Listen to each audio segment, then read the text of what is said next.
जय श्री कृष्णा साहब। आप सभी का आपके अपने चैनल आरजे भक्ति जोन पर स्वागत है।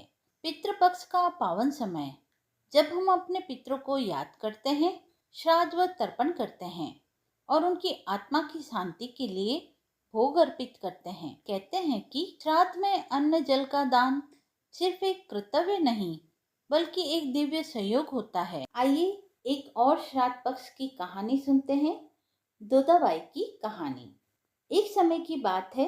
किसी नगर में एक सेठ सेठानी रहते थे। उनके एक बेटा और एक बेटी थी। बेटी का नाम दोदाबाई था और उन दोनों का ही विवाह सेठ सेठानी ने बड़ी धूमधाम से किया था। घर में इनके बहुत ही धन दौलत थी।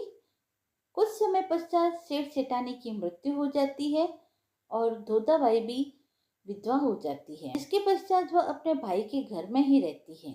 पर उसके अपने भाई के घर में रहने से उसकी भाभी बहुत नाराज रहती है। इतने में ही पितृपक्ष आता है और उसका भाई अपनी पत्नी से बोलता है, मैं पितरों के तर्पण और पिंडदान के लिए हरिद्वार जा रहा हूँ। तुम मेरे जाने के बाद मेरी बहन को बुलाकर 15 दिन तक रोज भोजन करवाना और तुम्हें जो भी सामान चाहिए मैं तुम्हें अभी लाकर दे देता हूँ। पत्नी बोली, ठीक है। सामान लाकर रखने के बाद वो हरिद्वार चला गया। उसके जाने के बाद उसकी पत्नी बोली, मेरी बहन का नाम पौधा है और मेरी ननंद का नाम दोदा है। अब दोदा को भोजन ना करवा कर पौधा को भोजन करवाऊं तो इसमें हर्ज ही क्या है। ऐसा सोचकर वह अपनी बहन को 15 दिन तक आकर भोजन करने के लिए कहती है और उसके बाद वह अपनी ननंद को अपने घर से निकाल देती है और बाहर खेत में ननंद और उसके बच्चों के लिए एक झोपड़ी डलवा देती है। अपने बच्चों के साथ दोदाबाई झोपड़ी में रहने लगती है। सुबह शाम वह दोदा को घर का काम करने के लिए बुलाती है और दोदा भाई के घर जाकर घर का सारा काम कर आती है। दोदाबाई लकड़ी की भारी लेने रोज जाती थी और उसी से उसका गुजारा होता था। परंतु भाभी ने काम के लिए बुलाया तो उसने लकड़ी की भारी लाना भी छोड़ दिया। काम के बदले भी भाभी बचा कुचा खाना ही उसे देती थी। जब भी वह भाभी के घर से आती तो आटा छानने वाला कपड़ा अपने साथ ले आती और घर आकर उस आटे में सने कपड़े को पानी में घोलकर चूल्हे पर चढ़ाकर पकाकर अपने बच्चों को खिला देती और कहती कि खीर है, खा लो। बच्चे वही खाकर सो जाते। ऐसे ही उसका समय बीतता गया। एक बार भाभी ने उसे आटा छानने वाला कपड़ा ले जाते देख लिया। भाभी दोदा से बोली, भाई जी, आटा छानने का कपड़ा कहाँ ले जा रही हो? इसे यहीं छोड़कर जाया करो। दोदा ने कहा, जी ठीक है। उस दिन भाभी ने उसे बचा कुचा भोजन भी नहीं दिया। भाभी बोली, कल आपकी माँ का श्राद्ध है, बिना बुलाए तो आना मत।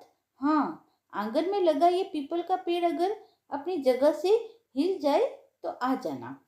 यह सुनकर दोदा बहुत दुखी हुई और रोती रोती अपने घर को चली गई।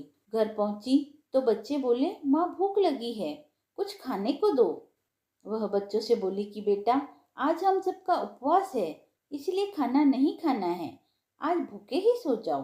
अगले दिन बच्चे बोले कि माँ, मामी ने कहा था कि आज नानी का श्राद्ध है, तो चलो वहां चलते हैं। तो दोदा बोली कि बेटा, मामी ने कहा था कि आंगन में लगा पीपल का पेड़ अगर अपनी जगह से हिले तो आ जाना। तुम बताओ, कभी पेड़ हिला करते हैं? पत्ते हिलते हैं, टहनियाँ हिलती है, कभी पेड़ को हिलते हुए देखा है? उसने बच्चों को समझाया कि बिना बुलाए कहीं भी नहीं जाना चाहिए। शाम हुई तो उसका भतीजा उसके यहाँ आया और बोला, बुआ, माँ ने भोजन भेजा है। उसने देखा कि भोजन के नाम पर 2 सूखी रोटी और उसके ऊपर थोड़े से चावल रखे हैं। यह देखकर दोदा को बहुत गुस्सा आया और उसने अपने बच्चों से कहा कि इन रोटी और चावल को झोपड़ी के ऊपर रख दो और वह अपने बच्चों के साथ भूखी ही सो गई। वह सारी रात माँ गंगा को याद करती रही। वह प्रार्थना करती रही कि हे माँ गंगा, मेरे भाई की रक्षा करना, वो हमारी रक्षा करेगा। अगले दिन फिर भाभी आई और बोली, बाई जी, कल तुम्हारे पिता का श्राद्ध है, बिना बुलाए तो आना मत और आंगन में लगा पीपल का पेड़ हिले तो आ जाना। अगले दिन भी वे भाभी के घर भोजन करने के लिए नहीं गई।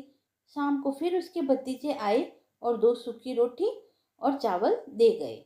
उसने फिर वही रोटी व चावल झोपड़ी के ऊपर रखवा दी। और भूखे ही बच्चों को लेकर सो गई। सारी रात रोती रही।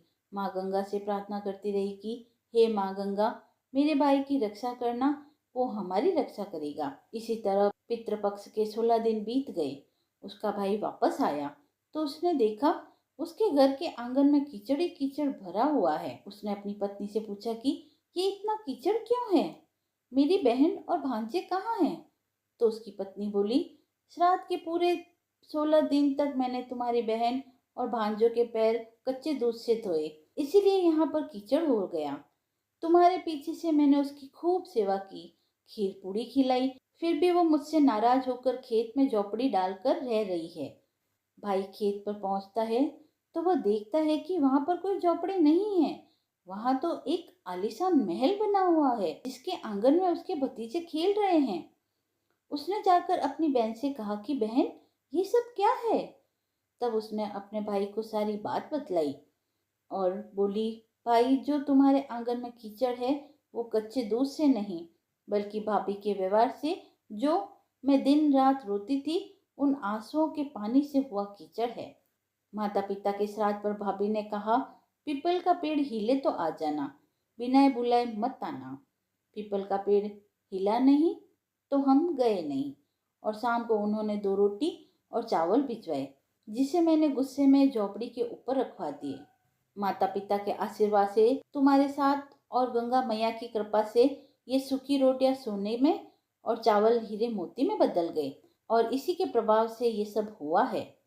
भाई ने अपनी बहन से अपनी पत्नी की हुई गलतियों के लिए क्षमा मांगी।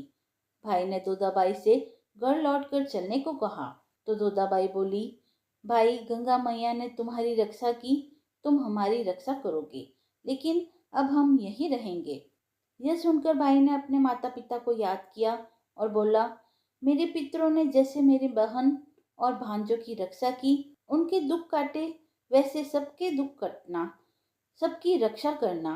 कहानी कहने वाले, सुनने वाले और हुकारा पढ़ने वाले सब पर कृपा बरसाना। बोलो पितृदेव जी की जय। यदि आपको कथा पसंद आई हो तो आप मेरे चैनल को लाइक, शेयर एंड सब्सक्राइब करें। धन्यवाद।